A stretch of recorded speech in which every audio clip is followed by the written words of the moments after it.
Hidup kita itu kan serba tidak pasti, serba banyak kekurangan. Makanya kita sering mencari sandaran kemana-mana. Kita merasa bisa bersandar pada harta, kita merasa bisa bersandar pada jabatan, kita merasa bahkan bisa bersandar pada pikiran kita. Itu yang kadang-kadang membuat kita mempertuhankan ini semua.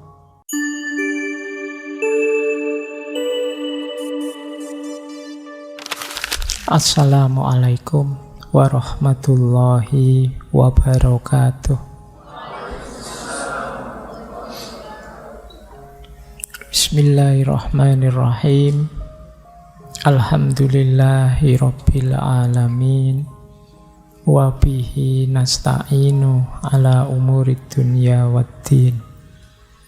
Allahumma sholli wa sallim wa barik ala habibina wa syafi'ina sayyidina wa maulana Muhammadin wa ala alihi wa ashabihi wa man tabi'ahum bi ihsanin ila yaumiddin. Amma ba'du. Bismillah, mari kita lanjutkan lagi ngaji kita. Baik, bismillah, kita mulai. Malam hari ini agak unik. Biasanya tokoh-tokoh. Malam hari ini Ikhwanus Sofa. Ikhwanus Sofa ini bukan seorang tokoh, tapi sekelompok tokoh. Ini menarik nama Ikhwanus Sofa ini. Sejak dulu misterius. Karena memang isinya sekelompok filosof, sekelompok tokoh yang menyembunyikan diri dengan berbagai alasan. Nah, kita awali dari sini sekarang, mulai filsafatan. Biar nanti bisa lebih banyak penjelasannya. Saya awali dari pandangannya Ikhwanus Sofa dalam Rosail tentang filsafat. Filosof itu levelnya 3. Pertama, orang yang levelnya hanya cinta ilmu. Yang kedua, orang yang paham hakikat. Yang ketiga, orang yang sudah menjalankan ilmunya, berkata dan berbuat dengan dasar ilmu. Nah, saya tidak tahu kalian ada di mana. Cinta ilmu itu berarti kalian senang sekali belajar, nambah wawasan. Ngaji filsafat ini misalnya, belajar filsafat barat, filosof timur, filosof Indonesia, Jawa, dan lain sebagainya. Itu bisa jadi indikasi kita cinta dengan ilmu. Lumayan, meskipun paling rendah sebenarnya levelnya. Tapi alhamdulillah masuk hitungan filosof. Level paling dasar. Naik satu level lebih tinggi, orang yang paham hakikat. Tidak hanya menghafalkan ilmu, mengoleksi ilmu, tapi menetapkan worldview, cara pandang yang asasi yang menurut kita cocok untuk hidup. Nah, ini level 2. Pak, saya dari banyak referensi kefilsafatan menjelajah kemana-mana. Menurut saya, hidup itu seperti ini hakikatnya. Nah, itu orang paham hakikat. Setelah saya baca kemana-mana, intinya hidup itu mungkin ini, Pak. Nah, itu orang paham hakikat. Yo, ini agak berat. Semoga ada yang nyampe sini. Meskipun dengan jalan roto ngawur-ngawur sidik pokoknya iso. Jadi paham hakikat itu ngerti bener, oh ternyata ini toh hidup itu. Intinya ini toh. Pasti bukan orang yang masih terpesona dengan dunia. Pasti bukan orang yang masih terlena dengan kenikmatan-kenikmatan sesaat. Kalau parameternya masih itu, ya masih belum nyampe ke paham hakikat. Orang yang memang paham, itu otomatis hidupnya jadi terarah baik, karena paham itu membuahkan kesadaran. Tidak sekedar tahu. Pak, saya tahu kok Pak, kalau ini utama, itu utama, tapi sementara saya masih belum bisa menjalankan. Yo, kamu belum bisa disebut paham beneran. Kalau kamu paham beneran bahwa itu utama, kamu akan merasa sangat sayang untuk meninggalkannya. Kalau kamu paham beneran bahwa itu bagus, kamu akan eman untuk tidak mengambilnya. Kalau masih tega kamu tinggal, kalau masih tega kamu buang, sebenarnya kamu belum paham nilainya. Kayak ada emas atau ada uang banyak itu loh. Kan kamu paham nilainya, maka kamu kan gak tega kalau dibuang. Buang uang, buang emas kan gak tega, karena kamu tahu nilainya. Sama dengan orang yang paham hakikat ini. Begitu dia paham, ya pasti kalau di Rosail itu ya ndak akan tergoda lagi dengan dunia, karena dia tahu yang lebih hakiki. Itu yang dirasakan oleh para sufi yang nyampe makom tertinggi. Apakah itu ma'rifat, apakah itu itikad, dan lain sebagainya. Itu level 2-nya filosof. Level 3-nya implementasi. Setelah itu maka ekspresi dirinya sesuai dengan ideal di kepalanya. Dengan kesadarannya. Otomatis hidupnya jadi baik. Kata-katanya baik, tingkah lakunya baik. Jadi belajar filsafat versinya Rosail, versinya Ikhwanus Sofa ini nanti arahnya sama seperti tasawuf. Karena bagi mereka ya ke situ nanti ujungnya. Nah, itu levelingnya filosof. Kemudian belajar filsafat itu ranahnya 4. Yang pertama matematika, yang kedua logika, yang ketiga fisika, yang keempat ilmu ketuhanan. Jangan lupa matematika ini dasar. Kalau kalian membaca hierarki ilmunya, levelnya ilmu menurut Al-Farabi, dasarnya semua ilmu yang paling awal matematika. Kalian membaca hierarki ilmunya Auguste Comte, dulu pernah kita bahas juga, pelopornya sains yang positivistik. Dasarnya semua ilmu juga matematika. Ternyata Ikhwanus Sofa juga menganggap matematika. Nah, silahkan ya. Semoga di sini tidak ada yang trauma dengan matematika. Karena ini basicnya. Apa sih yang tidak bisa dikenai hukum matematika? Dulu kita pernah belajar Pythagoras dengan filsafat angkanya. Segala hal itu bisa dikenai prinsip matematika.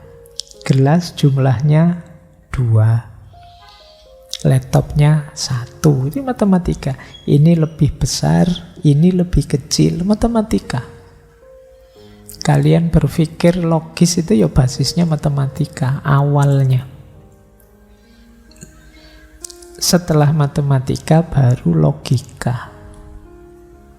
Kalau ini tata nalar. Setelah itu baru fisika, memahami alam semesta secara fisik. Setelah itu baru metafisika, yang dibalik fisik, yang di situ disebut ilmu ketuhanan. Disitulah kamu nanti kalau sudah menguasai 4 bidang itu akan memahami hakikat hidup. Nah, sekarang mulai pesimis ya, wah mulai matematika sudah berat Pak. Gimana caranya bisa naik ke logika, naik ke fisika, apalagi ke ilmu ketuhanan. Tapi kata Ikhwanus Sofa ya levelingnya seperti itu. Ranahnya 4 itu. Kalau tidak ngerti matematika ya berat sekali hidup kita. Karena segala hal itu basisnya matematika. Bahkan nanti filsafat angka itu di Ikhwanus Sofa ini disambungkan dengan filsafat ketuhanan. Itu menarik. Nah, ya ini tidak saya jelaskan satu-satu, tapi khusus untuk ilmu ketuhanan, kata Ikhwanus Sofa, ada beberapa bagian ilmunya. Yang pertama tentang mengenali Tuhan, memahami Tuhan. Yang kedua tentang kerohanian. Yang ketiga, kerohanian berarti berhubungan dengan roh, termasuk bahasan tentang malaikat-malaikat. Yang ketiga tentang kejiwaan, batin, mental, emosi. Itu yang ketiga. Terus semakin keluar membahas ilmu politik.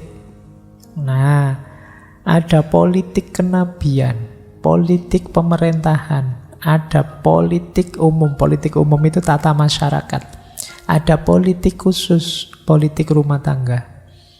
Rumah tangga ada politiknya, Pak? Ya ada.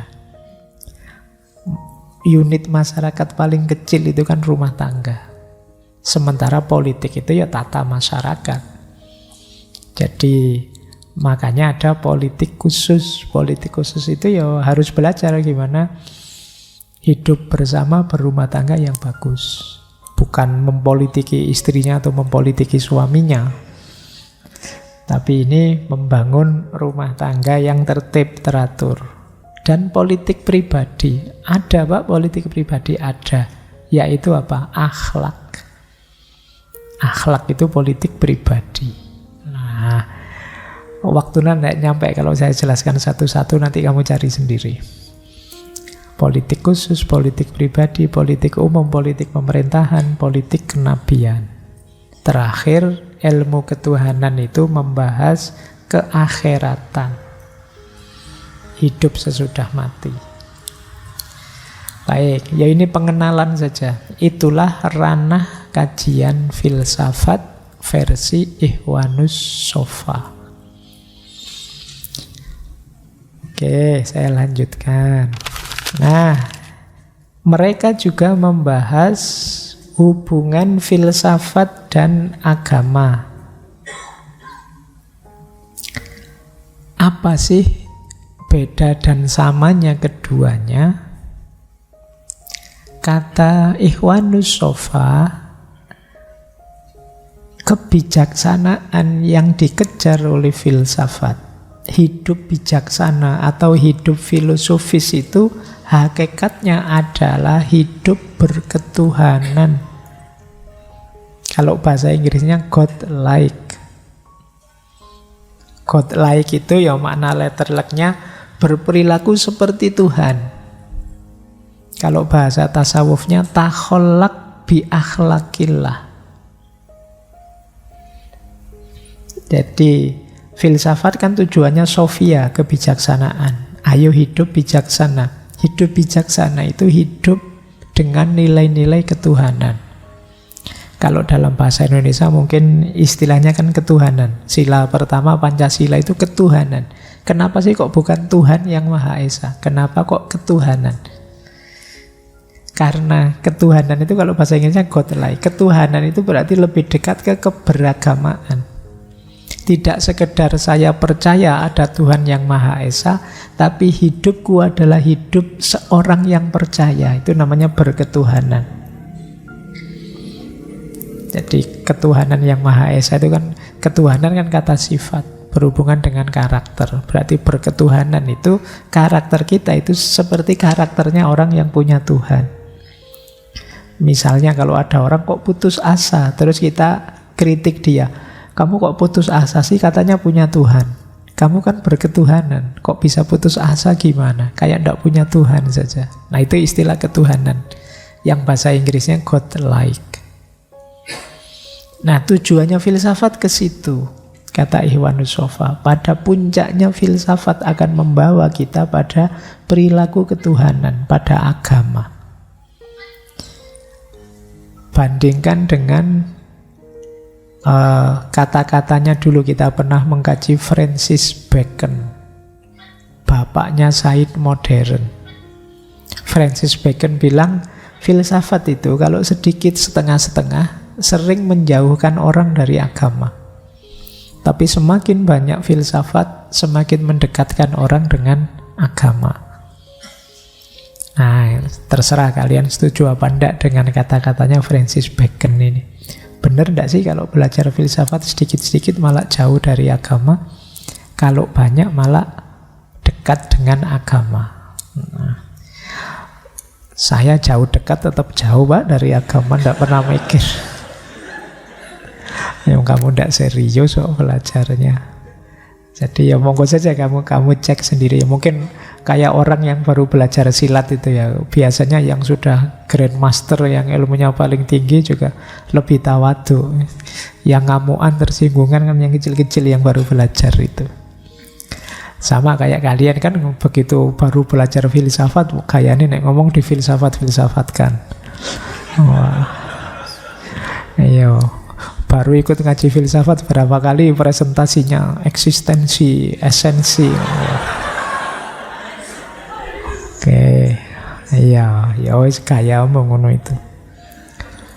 Nah, jadi filsafat itu ujungnya adalah godlike behavior, perilaku-perilaku yang orang yang berketuhanan, mirip Tuhan, takholak bi ahlakillah. Jadi sejalan saja filsafat itu dengan agama. Ya kalau agama menuju ke sana dengan pedoman wahyu, kalau filsafat dengan mendayagunakan akal budinya manusia. Karena sejalan saja, ya tentu saja kalau dua jalur ini kita pakai bareng, kita tambah mantep. Kita tambah yakin dengan kebenaran agama kita. Jadi persamaan pertama itu. Persamaan kedua, dua-duanya mengajak kita untuk bahagia dengan cara jadi orang baik. Agama kan menyuruh kita jadi orang baik. Filsafat juga begitu. Menyuruh kita jadi orang baik. Demi apa? Bahagia. Tidak ada orang yang tidak ingin bahagia. Semua orang ingin bahagia. Yo kalau orang beragama bahagianya bahkan bahagia dunia, bahagia akhirat. Di titik ini sama kata Ikhwanus Sofa antara filsafat dan agama. Bedanya apa? Bedanya hanya pada tataran, kalau istilahnya Ikhwanus Sofa, tataran subsidiarnya, tataran implementatif sekundernya. Gaya bahasa yang dipakai berbeda, rute yang ditempuh berbeda.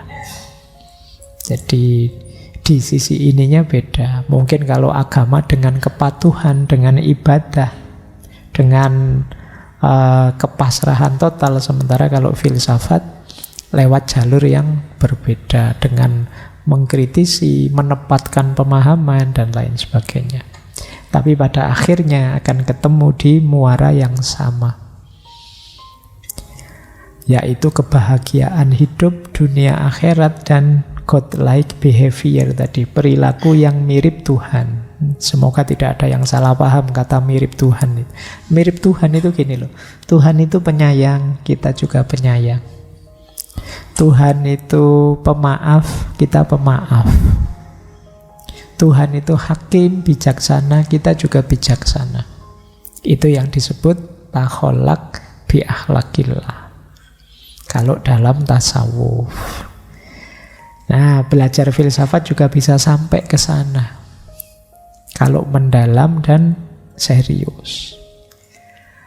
Baik, kita lanjutkan. Nah, di Rosail juga dijelaskan ada beberapa kontribusi filsafat yang utama pada agama. Tadi kan disebut tidak bertentangan. Lah terus apa yang diberikan oleh filsafat pada agama? Kata Ikhwanus Sofa, kontribusi paling utama yang diberikan oleh filsafat pada agama adalah pemahaman mendalam yang tidak berhenti hanya pada pengertian-pengertian lahiriah.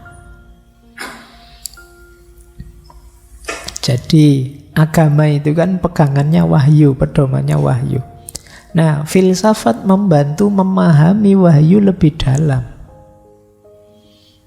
Tidak sekedar bunyinya wahyu.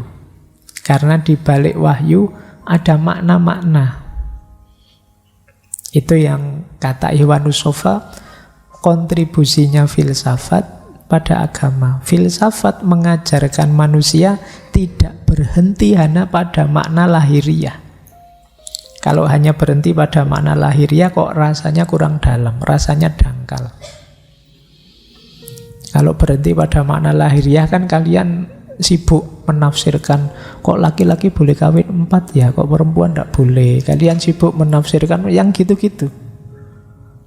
Ayat perangilah mereka dan ayat-ayat gitu yang menyibukkanmu. Padahal di balik setiap ayat ada makna yang lebih dalam.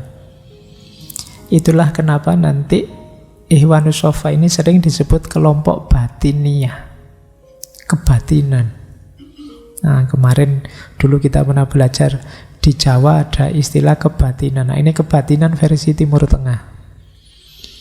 Alirannya Ikhwanus Shafah. Kata mereka, kekufuran, kekeliruan, kebodohan, kebutaan itu tidak bisa jernih melihat kebenaran adalah mencukupkan diri dengan tafsiran-tafsiran zahiriyah yang hanya fokus pada kesenangan ragawi dan imbalan kasat mata. Kenikmatan-kenikmatan fisik yang dikejar, ingin kaya, ingin sukses, ingin nyaman. Imbalannya juga seputar itu. Ayo kalian berdoa selama ini minta apa?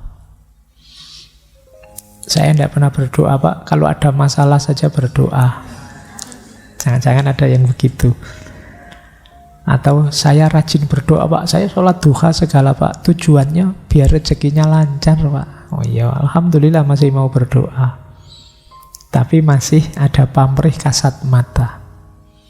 Jangan-jangan kalau sudah berbulan-bulan berdoa terus, saya rajin tahajud loh, Pak. Saya rajin sholat duha. Kok enggak kaya-kaya ya, Pak? Ya sembuh meneh. Pamrihmu pamrih yang kasat mata sih. Nah, itu yang dikritik oleh Ikhwanus Shafah. Mbok ya lebih dalam memahaminya. Jangan sekedar melihat dari luarnya saja. Makanya mereka ini nanti memposisikan agama. Yang pertama agama itu fitrah, yang kedua agama itu din, yang ketiga agama itu penyuci jiwa. Fitrah itu naluri bawaan sejak lahir. Dorongan dari dalam jiwa itu fitrah. Makanya saya lupa dulu di sesi apa, ada pandangan bahwa tidak mungkin manusia itu tidak beragama. Kalau ada yang tidak beragama, kemungkinan dia menyandarkan naluri keberagamaannya pada yang lain, yang tidak dianggap agama secara formal oleh manusia. Kalian menyembah Allah seorang muslim, nanti ada yang menyembah Tuhan yang lain. Dan yang tidak beragama mungkin punya sembahan yang lain dalam tanda petik. Mungkin hartanya, mungkin jabatannya, bahkan bisa jadi menyembah pikirannya sendiri. Nah, kenapa? Karena agama itu dorongan, sifatnya fitrah. Karena manusia itu punya ciri banyak kurangnya. Jadi itu yang membuat dia akan selalu mencari sandaran. Hidup kita itu kan serba tidak pasti, serba banyak kekurangan. Makanya kita sering mencari sandaran kemana-mana. Kita merasa bisa bersandar pada harta, kita merasa bisa bersandar pada jabatan, kita merasa bahkan bisa bersandar pada pikiran kita. Itu yang kadang-kadang membuat kita mempertuhankan ini semua. Nah, maka kalau di Ikhwanus Shafah agama itu fitrah, juga din. Din itu mungkin semacam jalan, pola hidup ideal. Itu ditawarkan oleh agama. Agama kan memberi kita paket lengkap. Cara hidup vertikal, cara hidup horizontal. Berhubungan dengan yang ilahi, juga berhubungan dengan manusia yang lain. Dijelaskan rumus-rumusnya, polanya. Itu yang disebut din atau jalan. Dan jangan lupa juga ada fungsi utama agama, yaitu menyucikan jiwa. Dengan mengikuti agama, jiwa kita akan bersih. Loh, ini banyak dijelaskan ketika sesi-sesi tasawuf. Nah, 3 hal ini akan tambah kuat kalau didukung oleh filsafat. Kata Ikhwanus Shafa, fitrah kita akan terwadahi oleh akal budi kita dengan kita masuk ke ranah filsafat. Maka tadi membaca kitab suci saja, kalau hanya kita lihat zahiriyahnya, mungkin tidak akan ketemu ini agama yang fitrah, agama yang din, agama yang menyucikan jiwa. Untuk ketemu makna-makna dalamnya, kita harus punya kemampuan refleksi, kontemplasi lebih dalam. Yang itu adanya dari dunia filsafat, kata Ikhwanus Shafa. Makanya mereka ini kalau memahami kitab suci dengan model pembacaan batin, tafsirnya mereka itu kalau ilmu tafsir mungkin disebut tafsir isyari. Tafsir isyari itu ya berdasarkan isyarat-isyarat ilahiyah, sifatnya batin. Kalau yang teman-teman tafsir mungkin ngerti yang dimaksud tafsir isyari. Para sufi itu kalau nafsir hasilnya tafsir isyari. Isyari itu semacam isyarat. Isyarat kalau bahasa Indonesia ini simbol. Ayat itu simbol. Simbol itu kan sesuatu yang dibaliknya ada makna. Jangan dilihat simbolnya, masuklah ke maknanya. Itulah yang dimaksud. Nah, contohnya banyak. Kalau nanti teman-teman membaca kitabnya Ikhwanus Shafa, penciptaan Nabi Adam, setan, kebangkitan, kiamat, surga, neraka, itu harus dipahami lebih dalam. Al-Quran menggunakan alegori-alegori. Kalau dipahami letterlek nanti jadinya kita ketemunya mana-mana yang dangkal. Seperti kayak surga neraka dipahami versi komik, misalkan dulu ada komik surga neraka itu. Akhirnya membayangkan, wah di neraka itu ada semua alat-alat pertukangan. Iya kan? Palu, gergaji, linggis, apalagi rantai, lengkap. Setrika juga ada di sana, saya di komik itu. Besok ada orang yang disetrika gitu. Ya, itu kan bahasa-bahasa simbolis, tapi kita maknai harafiah. Jangan-jangan ada yang membayangkan surga itu kayak hotel bintang 5 itu, jadi yang kelas VVIP paling atas, nanti minta apa saja diberi, minta anu saja. Mungkin ada yang membayangkan seperti itu. Ya karena Al-Quran turunnya di Arab, mungkin ada yang kamu tidak nyampe. Misalnya kolam susu sama kolam madu itu, kamu membayangkan buat apa ya Pak kolam susu, kolam madu itu. Saya kalau minum susu tidak suka, agak muntah ya Pak, dikasih sak kolam itu terus buat apa aja. Ya kan membacanya letterlek. Itu kan bahasa-bahasa alegoris. Dulu saya cerita pernah baca kitab Daqaiqul Akhbar itu, bahwa besok di surga itu bidadari-bidadari itu kulitnya mulus. Saking mulusnya sampai tulangnya kelihatan. Bayangkan, apa kamu tidak ngeri terus? Kelihatan sak tulang-tulangnya itu. Baik. Itu yang kalau versinya Ikhwanus Shafa itu semua bahasa alegoris. Jangan dimaknai letterlek, nanti malah bingung kita. Itulah yang membuat mereka masuk ke makna esoteris atau makna batin. Dan memang harus ahlinya. Kata Ikhwanus Shafa, kalau orang awam biasa akan kesulitan memahami makna-makna ini. Salah satu contoh mereka misalnya memaknai Allah menurunkan hujan dari langit. Itu pun dimaknai simbolik oleh kelompok Ikhwanus Shafa ini. Kita kan biasa kan hujan dari langit. Tapi mereka memaknainya hujan dari langit itu Al-Quran. Dia sumber kehidupan, dia menyegarkan. Dia menjadi kunci hidup kita. Maka yang dimaksud air yang tumpah dari langit itu Al-Quran. Nah, kayak gini-gini namanya makna batin. Baik, saya beri satu contoh bagaimana Ikhwanus Shafa memaknai spiritualitas manusia dari banyak tafsir. Nanti kalau ada yang tertarik boleh dicek. Cuma tidak saya tulis ayatnya, saya bunyi ayatnya. Ini tentang rute spiritualnya manusia. Jadi kata Ikhwanus Shafa, perjalanan spiritual manusia itu melalui 4 tahap. Dimulai dari saat dia balik dan puncaknya umur 50 tahun ke atas. Nah, usia 15 sampai sekitar usia 25, ini kata mereka itu fase al-abror war-ruhama. Abror itu orang-orang baik, ruhama itu orang-orang penuh kasih sayang. Nah, usia kalian mungkin di ini, di nomor 1 ini. Kecuali ada yang lebih tua. 15 sampai 25 ya ini. Kalau saya sudah ke bawah usianya. Cirinya perjalanan spiritual di usia ini, orang yang menempuh perjalanan spiritual di awal ini adalah pikirannya jernih, batinnya bersih, sehingga mudah menangkap makna-makna dalam. Itu ciri pertama. Kalau kalian yang di usia ini merasakan itu, pikiranmu bersih, batinmu jernih, jadi ketika membaca, memahami sesuatu cepat, menangkap maknanya cepat, kalian ada di rute spiritual yang pertama.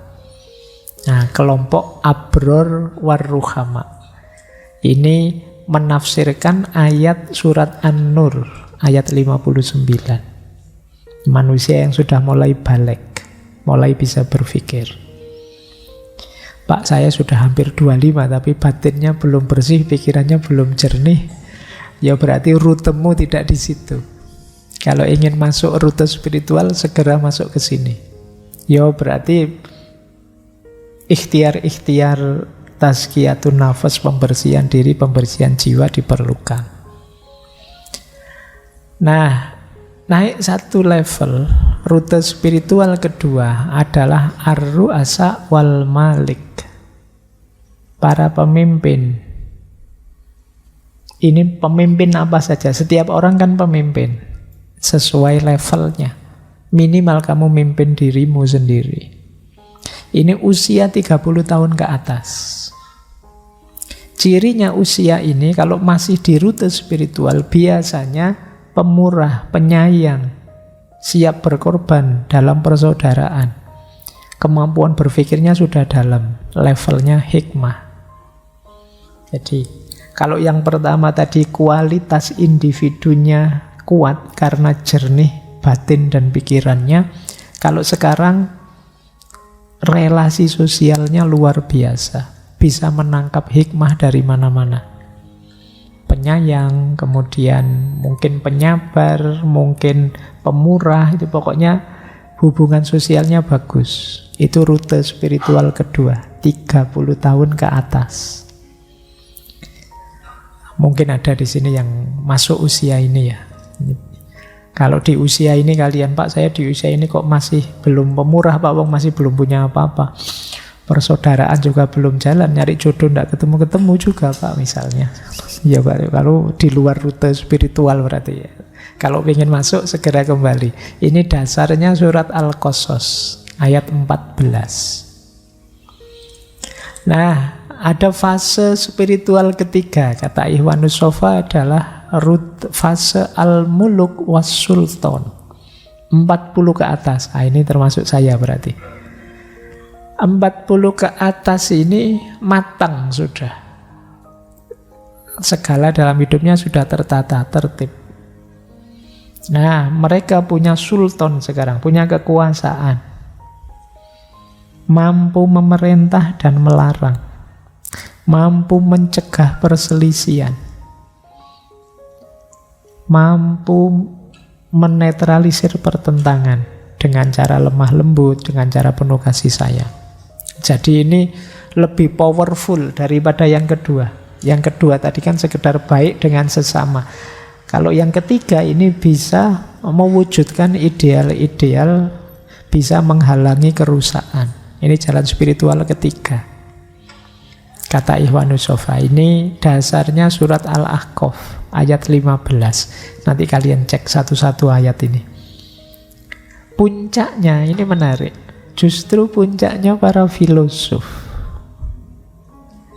Ini usia 50 tahun ke atas. Kita semua berarti belum ada yang di situ. Saya tidak tahu, mungkin ada bapak ibu yang sepuh yang malam hari ini hadir. Tapi ini saya saja belum bisa disebut filosof. Karena usianya 50 tahun ke atas. Jadi matang ilmu, matang secara sosial, matang secara politik, dan juga mencapai puncak dalam bidang pemikiran. Mereka ini punya kualitas kemalaikatan ketuhanan. Cirinya apa? Hidupnya pasrah dan ridho, total menerima apapun keputusannya Allah. Di level inilah sudah mulai memahami hakikat, sehingga bisa mengambil jarak dari dunia materi. Ciri utamanya mereka ini sangat dekat dengan Allah. Itu level puncaknya rute spiritual. Ayat yang ditafsirkan apa? Al-Fajr 27-28. Kalau ini saya hafal. Ya ayyatuhan nafsul mutmainnah. Ya, sing gampang-gampang hafal. Saatnya kita kembali rodiyata mardiyah. Kita ridho pada apapun ketetapannya Allah, dan Allah ridho pada kita. Ya ini boleh setuju, boleh tidak. Tapi kan ini cara mereka nafsir seperti ini. Ini yang disebut perjalanan spiritual manusia, tipe-tipe spiritual manusia. Pak, saya kalau usia sih sudah waktunya muluk wasulton, tapi ternyata saya masih seperti ABG Pak 1525 itu, masih berjuang di situ. Ya enggak apa-apa. Mungkin aspek usianya bisa kamu tutupi sementara. Yang penting kamu setahap demi setahap menuju puncak. Baik, bismillah, kita lanjutkan belajar lagi. Nah, kalau ini mudah, di banyak filosof dijelaskan juga tentang jiwa dan kekuatannya. Jiwa kita punya 3 daya atau 3 kekuatan, yaitu kekuatan nutritif dari jiwa vegetatif, yang kedua kekuatan sensitif dari jiwa binatang, yang ketiga kekuatan rasional dari jiwa manusia. Jadi jiwa kita itu ada nutritifnya, ada sensitifnya, ada rasionalnya. Daya tumbuh, daya reproduksi itu nutritif. Kemudian emosi, persepsi, keinginan, hasrat, ambisi itu jiwa binatang. Kemudian akal dan hati itu jiwa rasional. Jiwa vegetatif dimiliki semua makhluk hidup. Jiwa binatang dimiliki hanya oleh manusia dan binatang. Jiwa manusia yang rasional tadi hanya dimiliki oleh manusia saja. Nah, jiwamu ada 3 daya itu. Saya tidak tahu yang dominan yang mana. Kalau yang dominan yang manusia rasional, ya hidupmu sangat rasional. Penuh perasaan karena hatimu hidup, akalmu hidup. Hidupmu cerah. Kalau jiwa binatang yang menonjol, ya hidupmu penuh ambisi, penuh keinginan, penuh hasrat, emosional, ingin menang, ingin unggul. Jiwa binatang. Kalau yang unggul jiwa vegetatif, ingin enak-enak saja, makan, minum, kawin, rebahan, santai-santai. Itu jiwa vegetatif. Kemarin kan ada istilah generasi rebahan. Tiap hari rebahan terus. Sekali nyekrol TikTok bisa 2-3 jam. kemungkinan yang menonjol jiwa vegetatifnya. Sing penting muangan terus tumbuh. Nanti pada saatnya kawin, bereproduksi. Pikirannya ngono dok. Pak, saya besok kerja apa ya Pak? Ya urusan kenapa kok sudah mikir kerja lo kan besok makan apa, besok kaya apa ndak? Itu vegetatif yang dipikir. Pak, saya kok belum dapat jodoh, kawin sama siapa ya Pak? Saya besok gitu. Ya. Jadi pikiranmu itu terus. Kemungkinan yang kuat jiwa vegetatifnya. Atau yang kamu pikir ambisimu. Pak, saya harus lulus ranking 1, saya harus kumlot, saya harus macam-macam. Itu jiwa binatangnya kuat. Jangan sampai saya kalah dengan teman-teman yang lain Pak. Jangan, itu jiwa binatangnya kuat. Sebentar lagi ada kampanye ini, kompetisi menang-menangan. Nah, itu yang menonjol jiwa binatangnya. Kamu tetap rebahan saja ya, nggak usah ikut-ikutan. Nggak apa-apa, biar yang gegeran-gegeran, kamu santai saja. Vegetatif. Baik, ya yang utama tetap manusianya, yang rasional, hati dan pikirannya dihidupkan.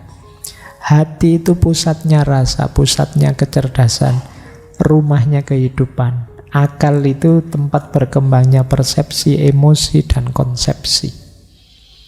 Ini yang full manusia. Inilah jiwa dan kekuatannya.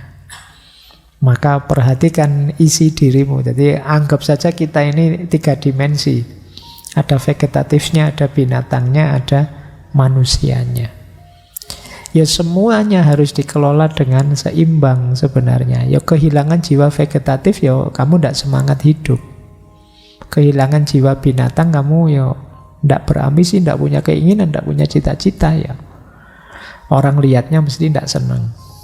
Kamunya sendiri juga tidak nyaman.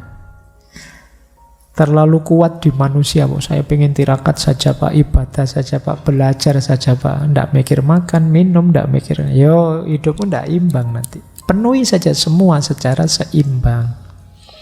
Kalau bahasanya Imam Ghazali, seimbangnya jiwa vegetatif itu namanya iffah. Iffah itu kamu sadar harga dirimu. Iya, kamu cari makan sebanyak-banyaknya, ingin kawin, ingin menikah segera dan lain sebagainya, ya tapi jangan segitunya. Kalau berlebihan, kehormatanmu di depan orang lain jadi turun. Maka batasnya, tengah-tengahnya itu iffah. Yang lain mikir ilmu, kamu mikir makan saja. Iki ngomong terus mangane kapan, yo misalnya kamu gitu. Itu kan harga dirimu turun. Jadi mbok yo meskipun lapar itu, mbok yo di ngomongnya agak disindir-sindir apalah gitu, nggak usah langsung ngomong minta makan lah. Itu urusan iffah. Terlalu berlebihan di sini, iffahnya turun. Fokusnya uang saja, harta saja, atau kawin saja, itu kan menurunkan muru'ah, menurunkan iffah. Kalau seimbang dalam jiwa binatang, kata Imam Ghazali, seimbangnya namanya saja'ah. Seimbang dalam hal jiwa rasional namanya hikmah.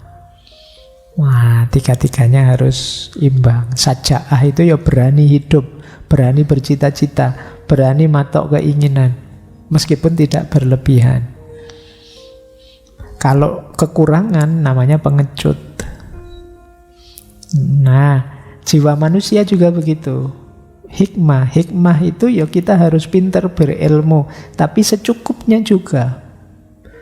Kekurangan ilmu namanya bodoh, balada. Kelebihan ilmu namanya ngawur, takhawur, ngarang, kakean ilmu. Kan kita kalau ada orang ngomong ngelantur kan kakean ilmu, ngomongnya tidak karu-karuan.